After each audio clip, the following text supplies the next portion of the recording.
নমস্কার বন্ধুরা, আপনাদের কাছে আবার চলে এসেছি আমি সেন গার্ডেনের পক্ষ থেকে। আজকে দেখাবো হচ্ছে বাতাবি লেবু গাছ নিয়ে। বাতাবি লেবু গাছের এই নভেম্বর ডিসেম্বরে কিভাবে পরিচর্যা করতে হয়, কি করতে হয়, সমস্ত কিছু ডিটেলসে বলবো।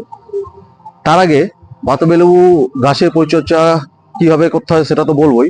তার আগে যদি জানি বাতাবি লেবু সম্বন্ধে কিছু গুণাগুণ যদি বাতাবি লেবু জানতে পারি, তাহলে কিন্তু আমাদের গাছটা করতেও ইন্টারেস্ট লাগবে। ফলটা সম্বন্ধে আমি জানতে পারবো, এই ফলের কি গুণ না গুণ টোটালটা একটু আমাকে আগে জেনে নিতে হবে, তারপরে আমি গাছ সম্বন্ধে বলছি। এই বাতাবি লেবুতে কি আছে? এই বাতাবি লেবুতে আছে ভিটামিন সি, প্রচুর পরিমাণে ভিটামিন সি, যা আমাদের রোগ প্রতিরোধ ক্ষমতাকে বাড়াতে সাহায্য করে। আর কি আছে? তাদের গ্যাস, অম্বল, কোষ্ঠকাঠিন্য, তাদের জন্য কিন্তু খুব উপকারী এই লেবু। খাবার হজমের খুব সাহায্য করে। তারপরে আপনার কি হয়, ব্লাড প্রেশার কন্ট্রোল করে, হার্টকে সুস্থ রাখে, চট করে কিন্তু স্ট্রোক হতে দেয় না।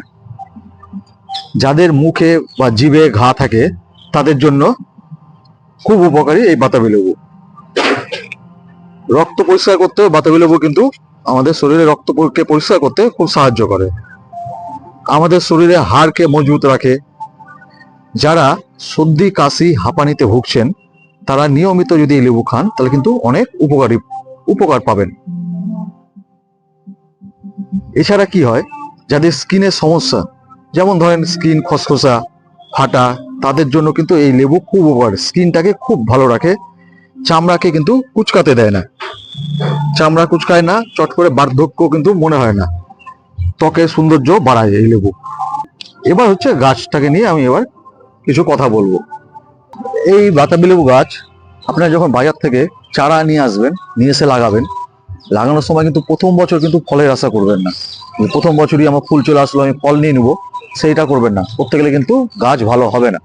প্রথম বছর আপনারা যে মাটি রেডি করবেন তার সঙ্গে নাইট্রোজেন যুক্ত খাবারটা বেশি দিবেন, দিয়ে আগে গাছকে বড় করেন। ওর ডালপালা যত ছাড়বে গাছের তত ফুল আসবে, তত ফল ধরবে। কিন্তু প্রথমে যদি আপনারা ফল নিয়ে নেন তাহলে কিন্তু গাছের গ্রোথটা কমে যাবে। ফল হয়তো আসবে, একটা দুটো কম ফল আসবে, কিন্তু গাছের গ্রোথ হবে না, গাছটা দেখতেও ভালো লাগবে না। আগের জন্য ওকে ঝাড় করে নেন। ঝাড় করতে গেলে কি করতে হবে? আমাদের নাইট্রোজেন যুক্ত খাবার দিতে হবে, যেমন সর্ষার খোল, বাদাম খোল, ইউরিয়া, এইসব ধরনের নাইট্রোজেন যুক্ত খাবার দিয়ে আমাদের গাছটাকে আগে বড় করে নিয়ে তারপরে 1-2 বছর পর থেকে আমরা ফুল ফল নিব। তার আগে কিন্তু নিবেন না, তাহলে কিন্তু গাছের গ্রোথ অনেক কমে যাবে। আর যাদের ধরেন 2-3 বছরের গাছ কি তারও পুরনো গাছ, তারা কিন্তু এই যে নভেম্বর ডিসেম্বর মাসটা কিছু জিনিস খেয়াল রাখবেন। কারণ এই সময় কিন্তু গাছ ডরমেন্সিতে চলে যায়। ডরমেন্সিতে যায় মানে কি? গাছ শীত ঘুমে চলে যায়। এই সময় গাছের শরীরে যে কার্যকলাপ তা খুব ধীর হয়ে যায়। ওই জন্য এই সময় কিছু জিনিস মানতে হয়, যেমন গাছের মাটি চেঞ্জ করবেন না কোনো সময়। এই নভেম্বর ডিসেম্বর জানুয়ারি পর্যন্ত মাটি গাছের চেঞ্জ করবেন না, মাটি খুঁড়বেন না। মাটি খুঁড়ে যে খাবার দেওয়া, সে যাতে শিকড়ে কোনো চোট না পায়। এ সময় গাছকে বেশি জলও দিবেন না। কি হবে, বেশি জল দিলে গাছ বেশি বেশি কিন্তু নিতে পারবে না, শিকড়টা আস্তে আস্তে পচে যাবে। ওই জন্য জলও বেশি দিবেন না। এগুলো কিন্তু এই সময় করবেন না। এই সময় গাছের কিন্তু হার্ড প্রুনিংও করবেন না। আপনি সফট প্রুনিং করতে পারেন, সফট প্রুনিং সব সময় করা যায়। হার্ড প্রুনিং কোনো সময় কিন্তু এই সময় করবেন না। যদি হার্ড প্রুনিং করতে হবে আপনাকে জুলাই আগস্ট মাসের দিকে। ওই সময় হার্ড প্রুনিং করলে কি হবে, আস্তে আস্তে ডালপালাগুলো ছাড়বে, ছেড়ে এই সময় কিন্তু মানে জানুয়ারি ফেব্রুয়ারির দিকে আপনার ফুল চলে আসবে। কিন্তু এই সময় হার্ড প্রুনিং করলে কিন্তু গাছ চোট খেয়ে যাবে, গাছ ভালো হবে না। ওই জন্য হার্ড প্রুনিংটা এই সময় কোনো মতেই করবেন না। হার্ড প্রুনিং যখন করবেন জুলাই আগস্ট মাসের দিকে, সেই সময় কিন্তু টবের মাটি চেঞ্জ করে নিতে পারেন। যদি মাটি চেঞ্জ করতে হয় সেই সময় করে নেন। এছাড়া এর মধ্যে কোনো মাটি চেঞ্জ করবেন না। গাছে যদি ফল থাকে আপনি নভেম্বর মাসের দিকে কিন্তু ফল পেরে নেবেন। নভেম্বর মাসে ফল যদি না পারেন, ও কিন্তু জানুয়ারি ফেব্রুয়ারির দিকে কিন্তু ফুল আসবে না। ওই জন্য ফলটা পেরে নেবেন। আমি কেন পারিনি? আমি পাইনি যেহেতু আমার এখানে পুষ্প প্রদর্শনী আছে ডিসেম্বরের শেষে, ওই জন্য আমি এটাকে নিয়ে যাবো বলে আমি রেখে দিয়েছি। কিন্তু এমনি যদি আপনারা বাড়িতে করেন অবশ্যই নভেম্বরের দিকে ফল পেরে নেবেন। পেরে নিয়ে গাছকে আপনাকে খাবার দিতে হবে। টোটাল কিচ্ছু রাখবেন না গাছে। গাছকে সবসময় কিন্তু পরিষ্কার রাখবেন। এ সময় গাছকে পরিষ্কার রাখবেন, টবের মাটি সবসময় ঠিক রাখবেন। পরিষ্কার করে গাছকে রাখতে গেলে তাহলে কি হবে, আপনার পোকামাকড়ও ধরবে না গাছে, গাছটাও ভালো থাকবে, ফুল ফলও ভালো আসবে। এই নভেম্বর মাসেই গাছকে খাবার দিয়ে আমাকে রেডি করে নিতে হবে, তাহলে কি হবে, আমার জানুয়ারির শেষে কিংবা ফেব্রুয়ারির প্রথমে কিন্তু এর ফুল চলে আসবে। আমাকে খাবার কি দিতে হবে, এই সময় কিন্তু যে খাবারটা দিবেন মিক্স খাবার, কোনো সময় নাইট্রোজেন যুক্ত খাবার দিবেন না। আমি বারে বারে বলছি, এই সময় নাইট্রোজেন যুক্ত খাবার দিলে কি হবে, গাছ কিন্তু ফুল ফল দিবে না ও ডালপালা ছাড়তে শুরু করে দিবে। এই জন্য নাইট্রোজেন যুক্ত খাবার, যেমন আগেও বললাম, সর্ষার খোল, বাদাম খোল, ইউরিয়া, এগুলো কিন্তু দিবেন না। আপনাকে কি খাবার দিতে হবে, এ সময় দিতে হবে 2 মুঠ গোবর সার। 2 মুঠ নেবেন শুকনা পুরানো গোবর সার, ওই 6 মাস 1 বছরের না, যত 1.5 বছর 2 বছর যত পুরানো হবে তত ভালো। এখন 2 মুঠ শুকনো গোবর সার, তার সঙ্গে 2 মুঠ নেবেন হাড়ের গুঁড়া। শিংকুচি নেবেন না, শিংকুচিতে নাইট্রোজেন পরিমাণটা বেশি থাকে, ওই জন্য 2 মুঠ হাড়ের গুঁড়া। তার সঙ্গে নেবেন 2 মুঠ পটাশ, 1 চামচ নেবেন হিউমিক অ্যাসিড, 1 চামচ নেবেন এসএসপি, আর 1 চামচ নেবেন, 1 থেকে 2 চামচ নেবেন হচ্ছে কালো তিলের গুঁড়া। কালো তিলটা কেন, এতে প্রচুর পরিমাণে ক্যালসিয়াম থাকে।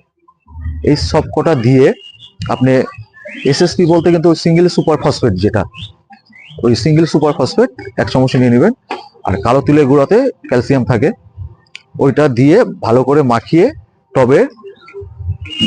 টবের উপর দিয়ে এগুলো দিয়ে দিবেন।